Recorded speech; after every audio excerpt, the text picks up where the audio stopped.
News बने रहिए हमारे साथ, देश और दुनिया की छोटी बड़ी खबरें देखने के लिए। नैनीताल के लालकुआं विगत लंबे समय से गोला नदी के टूटे तटबंधों की मरम्मत एवं गांव के किनारे नदी में सुरक्षा दीवार नहीं बनाए जाने से बिंदुखत्ता स्थित इंद्रनगर द्वितीय गब्बद्दा के ग्रामीण नाराज हैं। उन्होंने इस बात पर चिंता की है कि तटबंधों की मरम्मत एवं गाय किनारे नदी में सुरक्षा दीवार न होने से बाढ़ का खतरा बढ़ गया है और हर बार की तरह इस बार भी उनकी भूमि नदी में समा जाएगी। उन्होंने शासन प्रशासन एवं स्थानीय जनप्रतिनिधि से जल्द तटबांधों की मरम्मत कराने तथा गांव के किनारे नदी में सुरक्षा दीवार बनाए जाने की मांग की है।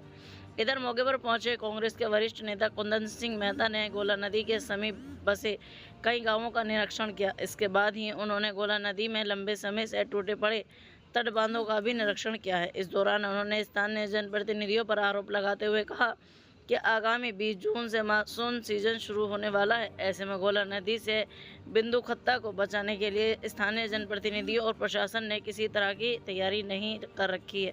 उन्होंने कहा कि मानसून सीजन में पहाड़ों पर होती जमकर बारिश का असर मैदानी इलाकों में देखने को मिलता है तथा गोला नदी का जलस्तर बढ़ जाता है, जिससे हर साल बनने वाला तटबंध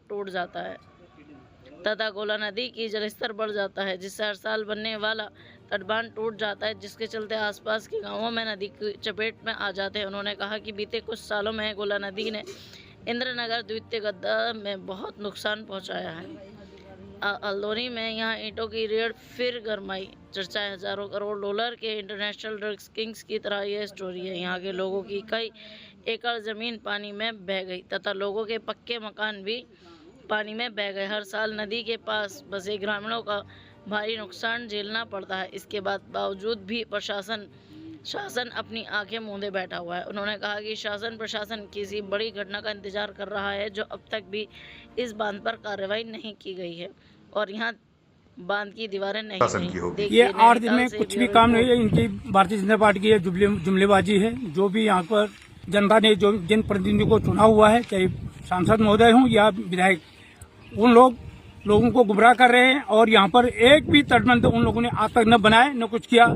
जून से मैं ये अभी 20 जून को मानसून आने वाला है और मौसम विभाग ने इसका अलर्ट जारी किया हुआ है, लेकिन अभी तक यहाँ पर एक भी तटबंध नहीं बना हुआ है और ये सरकार जो है जुमलेबाजी कर रही है। और जैसे ही नदी में बाढ़ आ जाएगी और ऐसे ही विधायक जी हर वर्ष की तरह पोकलैन या जेसीबी लेके आएंगे और अपनी फोटो खिंचवाएंगे, फोटो को वायरल कर देंगे।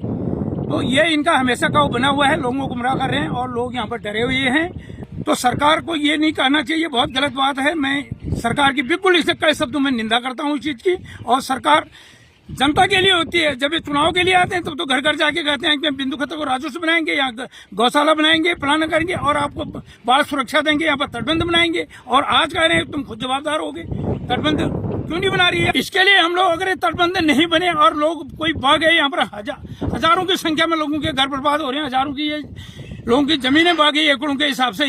यहाँ से लेके श्रीलंका है, नीचे खुरिया खत्ता है, कावत नगर है, ये ऊपर इंदिरानगर सेकंड गप्ता है। यह इलाका अति संवेदनशील है बरसात के लिहाज से, इसलिए इस क्षेत्र में तटबंध बनना बहुत ही जरूरी है। अगर इन लोगों ने बाढ़ सुरक्षा में लोगों को आंच आई, उनके जमीन बही, उनके घर बहे और लोगों को घर से बाहर निकाला, तो कांग्रेस बहुत ही बड़ा आंदोलन करेगी, सरकार को जीना हराम करेगी। इसके लिए ये मेरा दावा है। यूपी न्यूज़ 9 के लिए लालकुआं से गौरव गुप्ता की रिपोर्ट।